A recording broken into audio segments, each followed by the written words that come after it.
Thank you for joining us on the Media Connection. I'm your host, Naima Latif.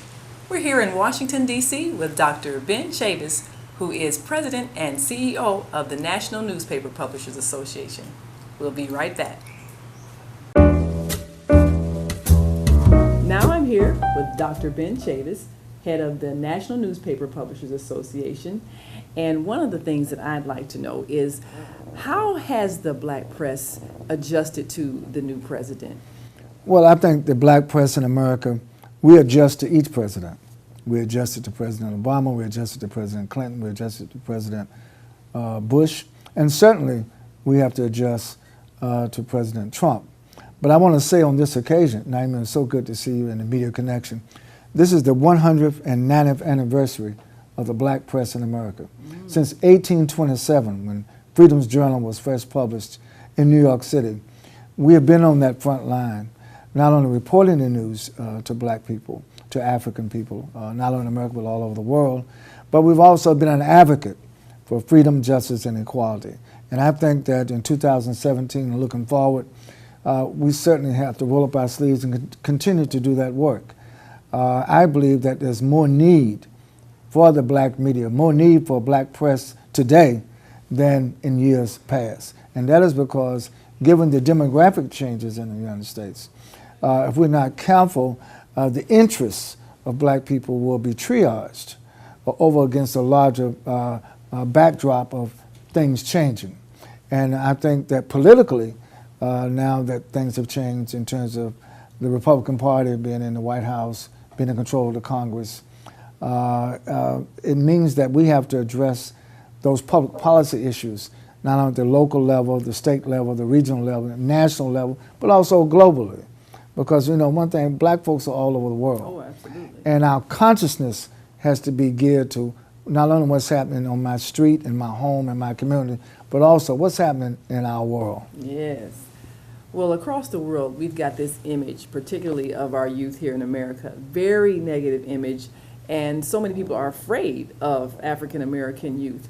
How do you see the black press being able to perhaps counteract some of that negative image? Right, very good. I think that the black press has a responsibility to speak truth to power, has a responsibility to give not just balanced reporting, counterbalance to the negative narrative that's out there, but the truth is, and I hope young people will watch this, the youth today, you are the best generation of young people we've been blessed to ever witness.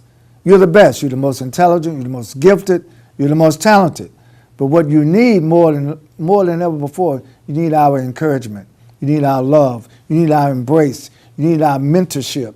You need our apprenticeship. We have to help show our young people that path toward empowerment, that path toward a sense of pride, a sense of identity, a sense of, oh, I'm going to make a difference in this world for myself, for my family, and for my community, and for my people. And I think young people will rise to that occasion if given that opportunity. I'm glad you said that about apprenticeship. I know that NNPA has done some great things with students and giving them opportunities. Tell us a bit about that, and also, how do you see reaching that young person out there that's got some skills in terms of putting words together, but maybe it's not in the manner that has been conventional? Well, first I would invite our young people to make sure you subscribe or you're reading the black newspapers. You're reading our black publications, because in that reading you get a sense of not only a perspective, but you get a sense of, wow, I can also achieve greatness. I can also achieve excellence. And so in the NNPA, we have apprenticeship programs at most of our newspapers, internships. We mentor young people into journalism and give them encouragement, a sense of worth. I started out when I was 12 years old writing for the Carolina Times in Durham, North Carolina. And because a publisher who was older than me gave me a chance to pick up my pen, it helped me to know that what I write also, not only what I speak, but what I write can help make a difference. You know, I hear some brilliant spoken word. I hear the intelligence of our young people, and I know they're gifted with verbal skills. And yet there doesn't seem to be a lot of avenues for them to express themselves. How can the black press give them that voice and also reach them in the manner that they're now becoming accustomed to with the digital printing and that sort Yes, of thing? well, on behalf of the National Newspaper Publishers Association, we not only encourage our young people, but we want to bring them in to actually work in our newspapers in all the various cities, to learn the craft, to learn the trade, to learn the opportunities. And you're right, everybody can't be in front of the camera, but there's a whole lot that goes on in the newsroom, behind the camera. And in terms of social media and digital, it's all driven by content.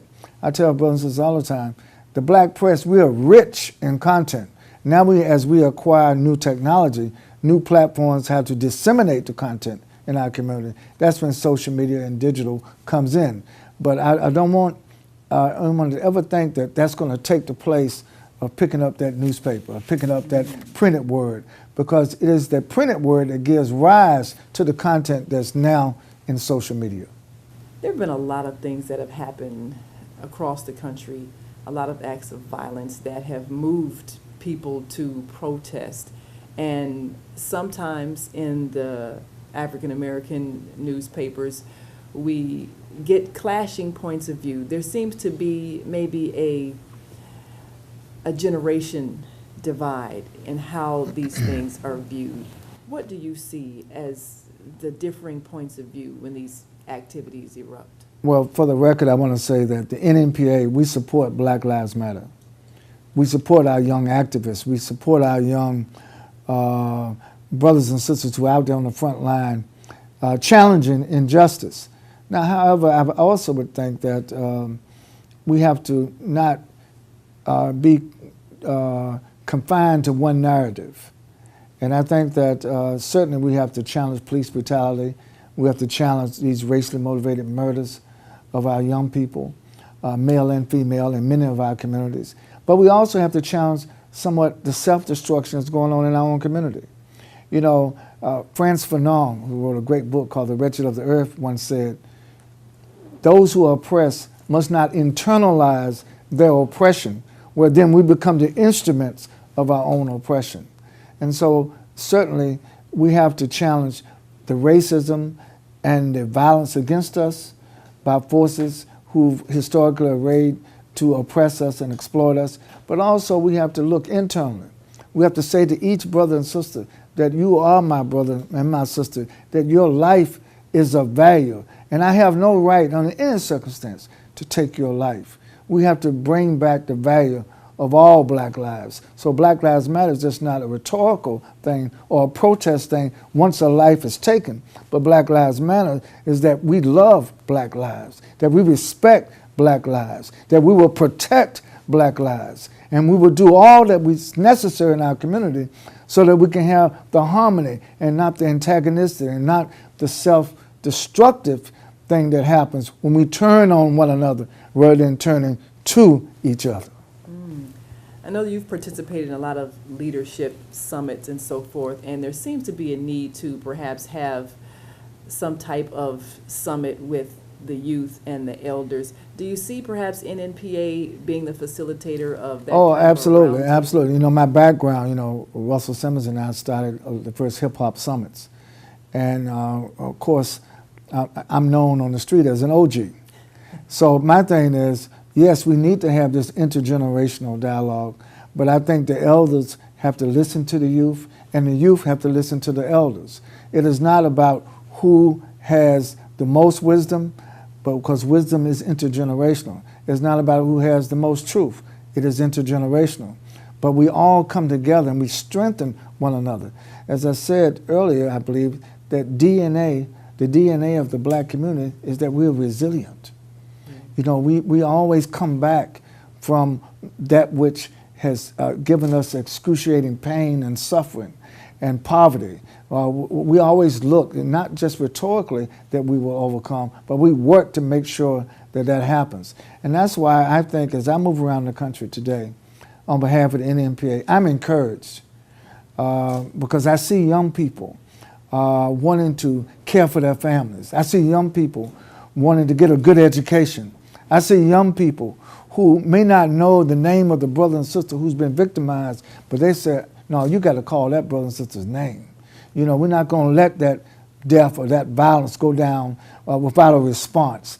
And that's why I think the Black Lives Matter movement is important, not only for the black press to cover, but to have our unqualified support of it and help to give it life, help to give it value, and help it to give it a sense of purpose for all of those who may not yet want to go out on the front line. We always should support those who are, in fact, on the front line of the struggle for freedom, justice, and equality.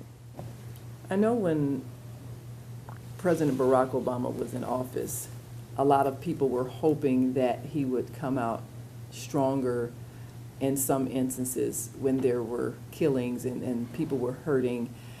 How do you feel about his response overall, and what do you expect to hear from President Donald Trump regarding the continuous conflict in the streets? Well, I was a strong supporter of President Barack Obama. I think he's one of the best presidents that the United States has ever had. I think it's too soon to make a judgment on the Trump administration. It's new. Obviously, even President Trump now admits the job is harder than he thought. Yes.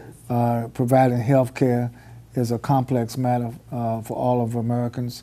Immigration is a complex matter. None of these issues that I guess he thought were going to be easy have proven to be easy, even in his first 100 days. But I want to go back to President Obama. I think that the legacy of the Obama administration is that he brought people together, and it was not only keep hope alive, but also that it kept people realized they had to be agents of their own change.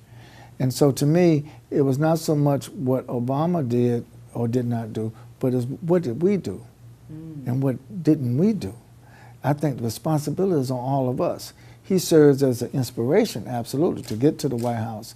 But it's just not what's going on in the White House. What's going on in my house? What's going on in your house? What's going on in my hood? What's going on in your neighborhood? Those are the issues that no matter who's at 1600 Pennsylvania Avenue at the White House, we got to address what's going on at our communities, our development. I would say that economics, one of the things I love about working with the black press in America, these are independently owned black businesses. And I'm trying to get our people to support black-owned businesses more. You know, I think sometimes we are so critical, even of ourselves. Sometimes we are more critical of ourselves than we are of those who have the foot of oppression on us. And I think that's an aspect that we have to kind of turn around so we can be more mutually supportive of black-owned businesses, the black press, the black media, our HBCUs, our historically black colleges and universities. So important that we support these institutions that have served the educational needs of our young people and of our people for decades and for centuries. One of the things that I see is that there is a change perhaps in the spending habits of people because of the way people are shopping, a lot of online shopping now, a lot of people are perhaps changing how they look for advertisement.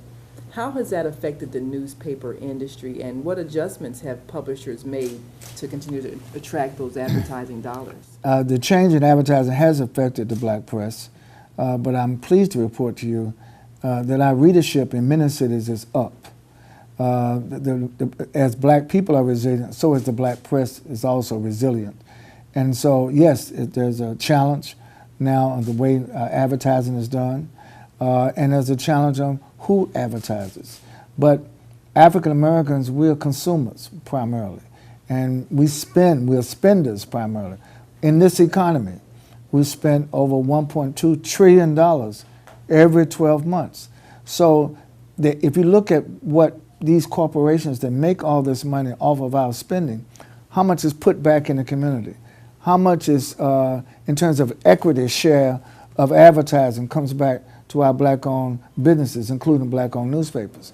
And of course, there's no way equitable. And so to me, when you don't have equity, when you don't have equitability in the economic transfer of resources, then that's an injustice that has to be challenged.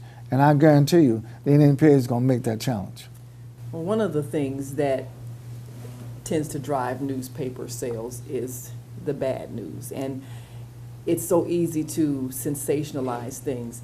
How can black publishers resist the tendency towards the if it bleeds, it sensationalism, leads kind right. of thing, the sensationalism, Right. and I still think that, sell their newspapers? well, again, if you look at our newspapers, many of whom are second and third generation publishers, a lot of our newspapers are over 100 years old. Many are over 75 years old, and many are over 50 years old. And our track record of being able to put those stories out, put what is actually going on in the community from a positive perspective. So it's just not that we're in the good news business, we are. Like the black church is in the good news business, and they are. But the truth of the matter is we have that balanced perspective. So even when a tragedy happens or something negative happens, we have to do it in a balanced way. Because at the end of the day, the stories that we print, the stories that we tell, I want to make sure those stories encourage us, not discourage us. Because the mainstream world, those forces that have historically oppressed us, they seek to divide and conquer. They seek to pit some of us against the other of us. I believe in unity among us. I believe in promoting the common good among us. I believe that if we work together, a lot of these problems that we face in our communities can be resolved by our own efforts and our own resources if we just pool what we already have in our own hands. Well, one great thing about the National Newspaper Publishers Association is that it's demonstrating that unity. You have people who have their own independent businesses, and yet they've come together with some common goals.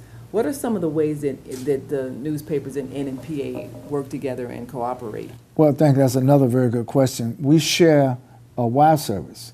You know, we have our own AP. Right. It's called the NNPA News Wire Service. And so we go out and establish and get original content. We distribute it to our network. The National Newspaper Publishers Association is a trade association. We are a network.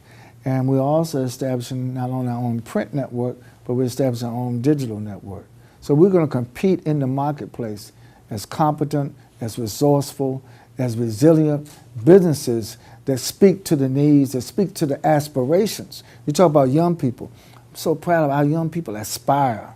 And I want to help encourage that aspiration. And to the extent to which we can report on the aspirations of our youth and connect them with the wisdom of the elders, we'll be in good shape. Fantastic. Well, how does a publication get involved in NNPA? Well, want to become a member, you can go to nnpa.org and apply for membership. You have to be published. You have to make sure that you're black-owned, because, you know, there's some organizations out there that purport to be black-owned, really not black-owned. So we go through a sense of diligence to determine that you are a black-owned publication. And we have various categories of membership. We welcome growth and expansion in the membership of the NNPA. And there are a lot of brothers and sisters out there who are working hard to develop their businesses, and we want to help them. We want to help new publications get the benefit of what we've learned over decades about how to stay in this business and how to stay in this business in a profitable way so you can have sustainability. We believe in sustainability of our newspapers, sustainability of our media companies, so we can continue to do this good work. I want to say something about James Baldwin. James Baldwin was a close friend of mine. And before he made his transition, he said to me once, he said, "Ben, I need somebody to pass my pen to." Wow. He said, "The pen is mightier than the sword. The pen is mightier than the gun." And I want young people who see this, pick up James Baldwin's pen. Write, speak, impact. Yes, agitate. Yes, stir up, but tell the truth to our people. Tell the truth to our people.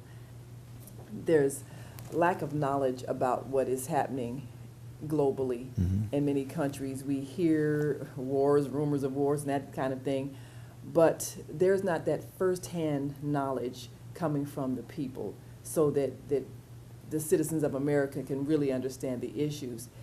Do we have those international connections with perhaps publishers in other countries? We hear a lot about Nigeria and Senegal and other countries where we, our ancestry and so forth, but how do we make those connections? So, now, Naima, you've been like a prophet out of the Bible. All right. because the truth of the matter is that is exactly what we're working on. That's the next vision. The media world, we have to utilize technology. We ought to be aggregating right now all this content from Africa, from Brazil, from the Caribbean, across these United States. Even in Europe, black folks are concentrated. And so the extent to which we connect these dots, the extent to which we start sharing information, the extent to which we start working together, it'll be a new world, not just a new community, a new world, and a better world for black people. So what is your ultimate vision for the new world? Well, my ultimate vision for the new world is that African people are going to rise to the occasion where we not only take greater control over the natural resources, particularly in the mother continent of Africa, but that we focus on one another. Because the greatest African resource is not a diamond, it's not a piece of gold, it's not a piece of silver, it's not a piece of uranium, it's the people themselves. Our human resource is our greatest asset in this world. And if we start networking, we'll make a big difference for ourselves and for the world in which we live in, to make the world a better place. Well, thank you so much, Dr. Ben Chavis. Thank you.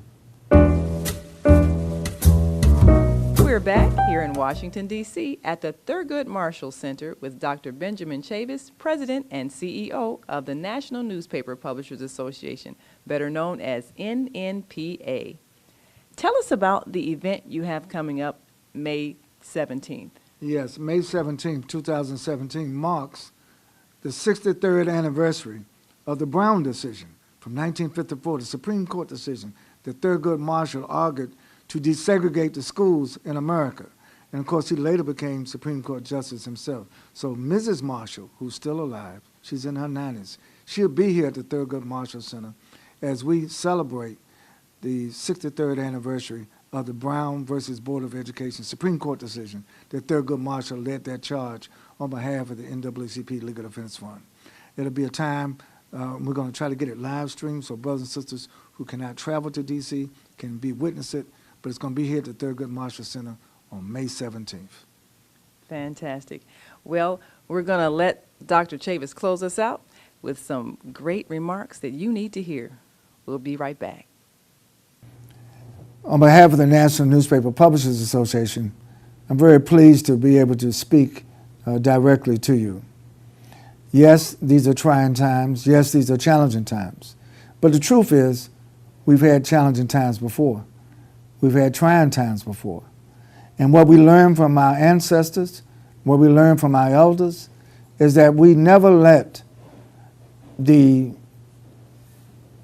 brutality, we never let the degrading poverty, we never let the circumstances that we're confronted with ultimately determine our will to stand up and fight for freedom, to advocate for justice, and to strive for equality. In other words, yes, these times that we've had, I remember back in the 1980s when Ronald Reagan was first elected, there were a lot of people running for the hills, said that that was going to be it. A lot of people are running for the hills today because President Trump is in the White House. And we've got to be concerned about it, no question about it. But we shouldn't let our guard down. We've just come too far to even contemplate going backwards. And that is why for the 211 African-American owned newspapers who are now part and parcel of the National Newspaper Publishers Association, I'm speaking on their behalf because I know that these brothers and sisters, these publishers, these black-owned business persons work very hard to deliver a product that expands the knowledge, that informs the readers, that inspires those who read our newspapers across these United States every week. That certainly we have a lot more work that we have to do, but we have to do it with a sense of enthusiasm, not with a sense of fear and not with a sense of trepidation because of the political changes that we see and that we're witnessing. I can tell you that in my 69 years, I have seen what it's like to be incarcerated unjustly. I've seen what it's like to be on the front line of the struggle. And through it all, What I tell all my audiences, and I'm telling you, whatever you face and whatever confronts you, never let anything or anyone break your spirit. That's right. Our spirit, our consciousness is important. And so to have a black consciousness not only means you're aware of the circumstances and the predicaments that black people face in America and all over the world, but you're also aware that we can do something about it to change it, and that we commit ourselves to be involved in the process, to be involved in organizations, to be involved in movements, to be involved in those situations that sometimes are all individual but also collective in terms of our family structures around the world, that we have to be involved and speak out. And so I'm always encouraging young people to have a mentor, to have somebody that you look up to have somebody that can show you the ropes. There are a lot of things you shouldn't have to repeat that we've already learned that we need to share with you. A lot of people point their fingers at the young people today. I don't. I think our youth today are the most intelligent, the most valuable assets in our communities. They just need our strong encouragement. Our young people today are facing a lot of things that will discourage them. And so where's the encouragement going to come from if that encouragement does not come from us, from me, from you, from us working together? And that is why I'm excited to be working with the National Newspaper Publishers Association, because I'm with publishers that not only have been around for a while, but know our community and who dare to print the truth, who dare to publish, who dare to distribute the truth about what is going on to black people in America and all over the world. And I'm going to say, I keep saying all over the world because our perspective should not just be local, it should just not be national, it should be also global. And if we would unite with our brothers and sisters around the world, around the question of economic development, around the question of political empowerment, around the question of getting the highest quality education for our young people, around the question of challenging what I coined back in 1983 as environmental racism. That's right, environmental, because we are disproportionately exposed to environmental hazards. That's why we have all the health maladies in our community. In Harlem, 60% of the children have asthma. They're not born with asthma. They get asthma because of what they're exposed to in terms of environmental hazards. And so all these issues that I talk about are issues that we can resolve, but it takes a movement building, it takes understanding, it takes a willingness not only to point to what is wrong, but to change what is wrong and bring into fruition, bring into existence what we know is right. And so I thank this opportunity. I thank the media connections. I thank our brothers and our sisters who make this possible, that I can speak these words to you from my heart. I'm your brother, and I know you are my brothers and sisters, and we all need to work together more. The NNPA, the NAACP, Operation Push, the National Urban League, the National Action Network, we have many organizations. We ought to work together. The Nation of Islam, we all have to work together.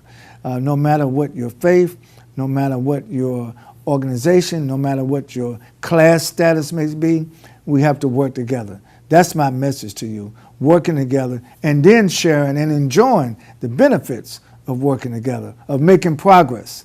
Every inch of progress that we've made as black people has also ignored progress to all other people. So it's just, yes, it is about loving yourself, but it's also about loving the whole of humanity. But you can't love the whole of humanity if you don't love yourself first. And that's my message.